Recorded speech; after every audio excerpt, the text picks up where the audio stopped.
Hey, Ross Robertson with Big Water Fishing. You know, hooks are the only thing that come in contact directly with the fish. An old wise fisherman told me that.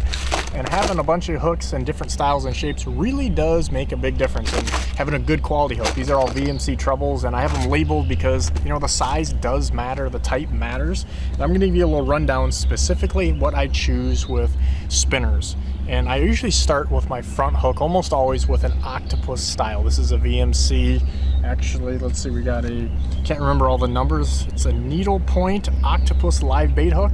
One of the models I use is, I think it's a 71.99. But regardless, a size 2 is probably my most popular. But when I'm fishing faster, I go to a 1 because I don't want that flex. I don't want to have too much flex in that for the speed that I'm going. And then my second hook is often actually a treble hook. And for many, many years I used, like this is a little number 8, just kind of light wire VMC treble. And then recently I started using, this is a hybrid VMC. And the difference is, it's probably hard to see, is this is curved in a little bit, okay? And then the other thing is it's like a 2X hook, so it's a little bit stronger. It's not quite as light wire. And it makes a huge, huge difference because I really like how the hookups I get on that little stinger hook with that little light wire. But the problem is when fishing anywhere near bottom, or even if you aren't trying to fish bottom, inevitably these things with a lead sinker end up on bottom, and you just roll a lot of points, you bend a lot of hooks because it's such a light wire deal.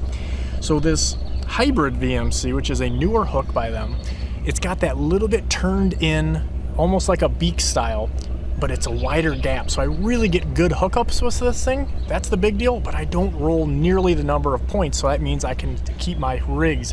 I don't go through nearly as many rigs as I used to with that style hook. So that's a big deal and a big thing for me. So if you're fishing way off bottom, yeah, you can still get by with that lighter wire, but I'm gonna go through a lot less of them with that little bit heavier wire. Now, kind of totally opposite on the spectrum. You know, I fish primarily in the Great Lakes. Generally speaking, we've got some good sized fish. Here's VMC's little tech set, and if you look in there, you can see that they're actually using a size 4 and a size 6 octopus hook, because generally if you're fishing around weeds or smaller fish or something like that, you're going to want that little bit smaller setup, and that's going to be a good deal. So depending on where you're at, use different hooks on your night crawler harnesses, spinners, or whatever you call them, because I promise you it's going to make a huge difference in your hookup ratio, because this is really like finesse kind of, it's not power trolling, this is like finesse trolling. So it makes a big difference on how many fish you're actually going to get hooked up with and then ultimately in the boat.